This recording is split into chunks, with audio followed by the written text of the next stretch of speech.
Hello guys, welcome touch my life. നമ്മൾ discuss ചെയ്യാൻ പോകുന്ന സബ്ജക്റ്റ് എന്ന് പറയുന്നത് കഴിഞ്ഞ 2 സിനിമകൾ കൊണ്ട് മലയാളത്തിലെ ഒട്ടുമിക്ക എല്ലാ റെക്കോർഡുകളും തൻ്റെ പേരിൽ എഴുതി ചേർത്തിരിക്കുകയാണ് ലാലേട്ടൻ.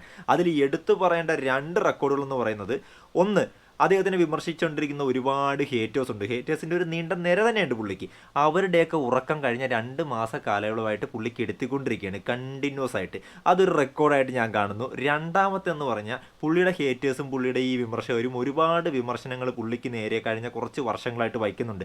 അതിൽ പ്രധാനപ്പെട്ട കുറച്ച് കാര്യങ്ങൾ, പുള്ളി അഭിനയിക്കാൻ മറന്നുപോയി, പുള്ളിയുടെ ഫേസിൽ അഭിനയം വരുന്നില്ല, പുള്ളിയുടെ ബോക്സ് ഓഫീസ് പവർ കുറഞ്ഞു, ട്രാക്കിങ് വന്നു കഴിഞ്ഞാൽ പുള്ളിയുടെ ബോക്സ് ഓഫീസ് പവർ അത് എക്സ്പോസ്ഡ് ആകും, അങ്ങനെയുള്ള ഒരുപാട് വിമർശനങ്ങൾ. ഈ വിമർശനങ്ങളെല്ലാം പുള്ളി 4ആയിട്ട് ചുരുട്ടിയെടുത്ത് ഭിത്തിയിൽ അടിച്ചൊട്ടിച്ചിട്ടുണ്ട്. അതും ഈ 2 മാസം കൊണ്ട് സംഭവിച്ചേക്കുന്ന കാര്യങ്ങളാണ്. അപ്പം നമുക്കറിയാം പുള്ളിയുടെ സിംഹാസനം എന്ന് പറയുന്നത് അത് അവിടെ തന്നെ ഉണ്ട്, അത് നഷ്ടപ്പെട്ടൊന്നുമില്ല, അല്ലെങ്കിൽ അവിടെ നിന്ന് പുള്ളിനെ ആരും ഇറക്കി വിട്ടിട്ടില്ല. പുള്ളിക്ക് തന്നെ അവിടെ ഇരുന്ന് മടുത്ത് പുള്ളി പുറത്തേക്ക് ഇറങ്ങി അങ്ങോട്ടും ഇങ്ങോട്ടും നടന്നുകൊണ്ടിരിക്കുകയായിരുന്നു കുറച്ച് നാളുകളായിട്ട്. കാര്യം പുള്ളി ഇങ്ങനെ നോക്കിക്കൊണ്ടിരിക്കുക, ബാക്കി ആരെങ്കിലുമൊക്കെ ഇവിടെ കയറി ഇരിക്കുന്നുണ്ടോ, ആരെങ്കിലുമൊക്കെ ഇതിൻ്റെ അടുത്തെങ്കിലും എത്തുന്നുണ്ടോ. അങ്ങനെ നിന്ന സമയത്ത് കുറച്ച് കാര്യങ്ങൾ സംഭവിച്ചു. അതായത് പുള്ളിയുടെ കുറച്ച് റെക്കോർഡുകൾ പുള്ളിയുടെ കയ്യിൽ നിന്ന് ആരൊക്കെയോ വന്നെടുത്തുകൊണ്ട് പോയി. ആരൊക്കെയോ അല്ല, അവരാരൊക്കെയെന്ന് പറഞ്ഞു കഴിഞ്ഞാൽ, ഒന്ന് FD റെക്കോർഡ് കേരളത്തിൽ, അത് ലിയോ കൊണ്ടുപോയി. ഇൻഡസ്ട്രിയൽ ഹിറ്റ് പുലിമുരുകൻ്റെ കയ്യിൽ നിന്ന് നമ്മുടെ മഞ്ഞുമൽ ബോയ്സ് അല്ലല്ലോ 2018 കൊണ്ടുപോയി. വേൾഡ് വൈഡ് ഇൻഡസ്ട്രിയൽ ഹിറ്റും 2018 കൊണ്ടുപോയി. അത് 2018 കയ്യിൽ നിന്ന് അത് മഞ്ഞുമൽ ബോയ്സ് എടുത്തുകൊണ്ട് ഓടി. നമ്മൾ ടേക്ക് ഓവർ ചെയ്തു, അതിലേക്ക് നമുക്ക് വരാം. അങ്ങനെയുള്ള റെക്കോർഡ്. പിന്നെ ഭീഷ്മോറുമാണെന്ന് തോന്നുന്നു വീക്കെൻഡ് കളക്ഷൻ കൊണ്ടുപോയി. അപ്പോൾ ഇതെല്ലാം പുള്ളി ഇങ്ങനെ നടന്ന് നോക്കിക്കൊണ്ടിരിക്കുകയാണ്. പക്ഷെ ആരും ഈ സിംഹാസനത്തിൽ കയറി ഇരുന്നു എന്ന് നമുക്ക് പറയാൻ പറ്റത്തില്ല. കാര്യം പുള്ളിയായിരുന്നു ഈ റെക്കോർഡുകളെല്ലാം ഹോൾഡ് ചെയ്ത് വെച്ചിരുന്നത്. അത് ഓരോ ആളുകളാണ് വന്ന് എടുത്തുകൊണ്ട് പോയേക്കുന്നത്. ഒരാൾ അത് മൊത്തത്തിൽ ടേക്ക് ഓവർ ചെയ്തിട്ടില്ലായിരുന്നു. ആ സമയത്താണ് അണ്ണൻ തീരുമാനിച്ചു, എന്നെ മതി, കളിച്ചതൊക്കെ മതി, പിള്ളേരുടെ കളിയൊക്കെ കഴിഞ്ഞ്. പിള്ളേർ മാത്രമല്ല, ആ ടൈമിലുണ്ടായിരുന്ന സീനിയേഴ്സും പിള്ളേരും ഒക്കെ മാക്സിമം കളിച്ചു. ഇനി നമുക്ക് അങ്ങോട്ട് കയറി ഇരുന്നേക്കാം. അതായത് ഈ പിള്ളേരൊക്കെ ഇത്രയും കളിച്ചിട്ടും മോളിവുഡ് ഇൻഡസ്ട്രീനെ അടുത്തൊരു ലെവലിലേക്ക് എത്തിക്കാനായിട്ട് ആർക്കും പറ്റുന്നില്ല. പുള്ളി തന്നെ ഇറങ്ങേണ്ടി വരുമെന്ന് പുള്ളിക്ക് തിരിച്ചറിവ് വന്ന് പുള്ളി ഇറങ്ങി.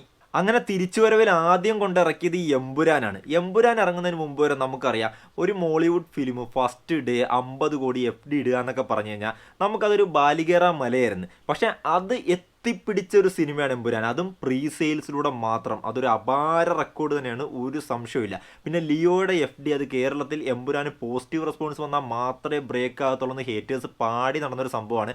അതും വെറും പ്രീ സെയിൽസ് കൊണ്ട് തൂക്കി. കേരളത്തിലെ ഫാസ്റ്റസ്റ്റ് 50 കോടിയായി. World wide fastest 50, 100, 150, 200, 250.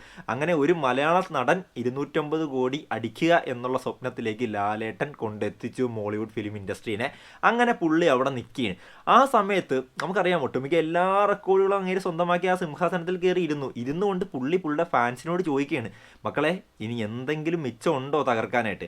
അപ്പം ഫാൻസ് പറയുവാണ്. അത് നമുക്ക് ഏതുമായിട്ട് കണക്ട് ചെയ്യാന്ന് ചോദിച്ചു കഴിഞ്ഞാൽ ഒരുപാട് ട്രോളുകൾ വന്നായിരുന്നു. KGF സിനിമയിലെ ഒരു സീനുമായിട്ട് നമ്മുടെ റോക്കി ഫൈയുടെ ഗോൾഡൊക്കെ മറ്റേ പോലീസ് റെയ്ഡ് ചെയ്യാൻ നോക്കിയിട്ട് ഒരു ഗോൾഡ് ബിസ്ക്കറ്റ് പിടിച്ചോണ്ട് പോകല്ല. അപ്പോൾ റോക്കി ഫൈ ചോദിക്കുമല്ല, ആ നഷ്ടപ്പെട്ട ഒരു ഗോൾഡ് എവിടെ എന്ന് ചോദിച്ചിട്ട് അങ്ങോട്ടേക്ക് പോകുന്നൊരു സീനുണ്ട്. അതുപോലെ ലാലേട്ടനോട് ഫാൻസ് പറയാണ്, ഏട്ടാ നമുക്ക് എല്ലാം കിട്ടി, പക്ഷേ കുറച്ചുകൂടി കാര്യങ്ങൾ കിട്ടാനുണ്ട്. അതിൽ ഒന്നെന്ന് പറയുന്നത് ഇൻഡസ്ട്രിയൽ ഹിറ്റാണ്. കേരളത്തിൽ പുള്ളിയുടെ കയ്യിരുന്ന ഇൻഡസ്ട്രിയൽ ഹിറ്റ് പുള്ളിയുടെ നിന്ന് എടുത്തുകൊണ്ട് പോയി, വളരെ ചെറിയ ഡിഫറൻസിൽ. അത് പുലിമുരുകൻ എനിക്ക് തോന്നുന്നത് ഏകദേശം 85-86 കോടി ഉണ്ടായിരുന്നു. അതൊക്കെ 2-3 കോടിയാണ് കൂടുതൽ 2018 വാരിയത്.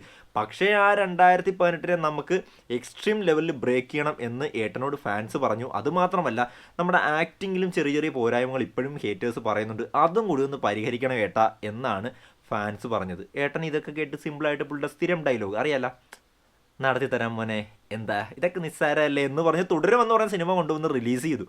അത് റിലീസ് ചെയ്യുന്നതിന് മുമ്പ് നമുക്കറിയാം എമ്പുരാൻ ഇത്രയും കളക്ഷൻ ഇട്ടപ്പോഴത്തേക്കും ഹേറ്റേഴ്സ് പറഞ്ഞ മറ്റൊരു കാര്യമാണ്, ഇത് മൾട്ടി സ്റ്റാർ ചിത്രമാണ്, ഇത് ബിഗ് ബഡ്ജറ്റ് ചിത്രമാണ്, ഇത് പൃഥ്വിരാജിൻ്റെ ഡയറക്ഷനാണ്, ഇത് മുരളി ഗോപിയുടെ സ്ക്രിപ്റ്റാണ്, അങ്ങനെ കുറേ കാര്യങ്ങൾ പറഞ്ഞു. പിന്നെ വിവാദം വന്നുകൊണ്ടാണ് കളക്ഷൻ കിട്ടിയത്, അത് മറ്റൊരു കാര്യം.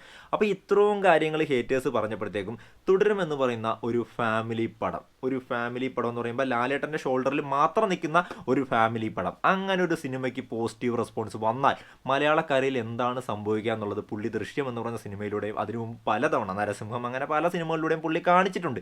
അതാണ് ഹേറ്റേഴ്സ് മറന്നുപോയത്. പുള്ളി അത് വന്ന് ഓർമ്മിപ്പിച്ചു. കേരളത്തിൽ ഇൻഡസ്ട്രിയൽ ഹിറ്റായി 100 കോടിക്ക് മുകളിൽ ഗ്രോസ് എടുക്കുന്ന ആദ്യത്തെ മലയാള സിനിമ കേരളത്തിൽ നിന്ന് തുടരും.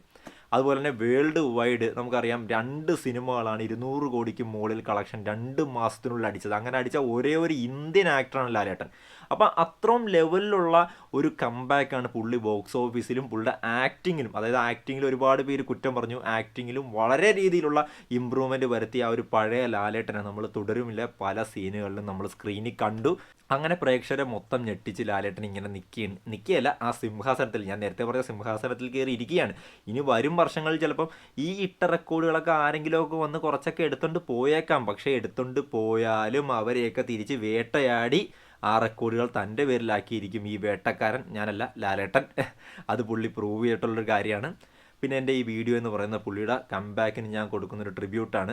ഒരുപാട് സന്തോഷമുണ്ട് പുള്ളി വീണ്ടും തിരിച്ചു വന്നതിൽ. വീണ്ടും തിരിച്ചു വന്നു എന്ന് ഞാൻ പറയുമ്പോൾ ചിലപ്പോൾ ഇപ്പോൾ ഫാൻസ് വന്ന് പറയും ഏട്ടൻ എവിടെയും പോയിട്ടില്ലായിരുന്നു. സത്യം പറഞ്ഞാൽ പോയിട്ടുണ്ടായിരുന്നു, ഒരു സംശയമില്ല, പോയിട്ടുണ്ടായിരുന്നു. ആ പോയ അടുത്ത് തന്നെ പുള്ളി തിരിച്ചു വന്ന് എത്തിയിട്ടുണ്ട്. ഇനി അങ്ങോട്ട് തകർക്കും. അപ്പോൾ എന്തായാലും വീഡിയോ ഇഷ്ടപ്പെട്ടെങ്കിൽ ലൈക്ക് ചെയ്തിട്ട് കമൻറ്റ് ചെയ്യുക, അല്ലെങ്കിൽ ഡിസ്ലൈക്ക് ചെയ്തിട്ട് കമൻറ്റ് ചെയ്യുക. രണ്ടാണെങ്കിലും ചാനലൊന്ന് സബ്സ്ക്രൈബ് ചെയ്യാൻ മറക്കരുത്. അടുത്തൊരു വീഡിയോ കാണുന്നവരെ ബൈ ബൈ. പിന്നെ കുറച്ച് നാളായിട്ട് വീഡിയോ ചെയ്തിട്ടില്ല, നമുക്ക് കുറച്ച് സബ്സ്ക്രൈബേഴ്സേ ഉള്ളൂ അറിയാം. പക്ഷേ അവരിൽ നിന്നൊക്കെ ഒരുപാട് കമൻസും അതുപോലെ ഒരുപാട് ഫീഡ്ബാക്ക് കിട്ടിയായിരുന്നു, എന്താണ് വീഡിയോ ചെയ്യാത്തത്, കുറേ നാളായാലും ബ്രേക്ക് എടുക്കുന്നു എന്നൊക്കെ പറഞ്ഞ്. എന്തായാലും ഒരുപാട് സന്തോഷമുണ്ട് അതൊക്കെ കാണാൻ നേരത്ത്. ഇനി തുടർച്ചയായിട്ട് വീഡിയോസ് ഉണ്ടാവും. കുറച്ച് ടെക്നിക്കൽ പ്രോബ്ലംസ് കാരണം മാറി നിൽക്കുമായിരുന്നു. അപ്പം അടുത്ത വീഡിയോ കാണുന്നവരെ ബൈ ബൈ.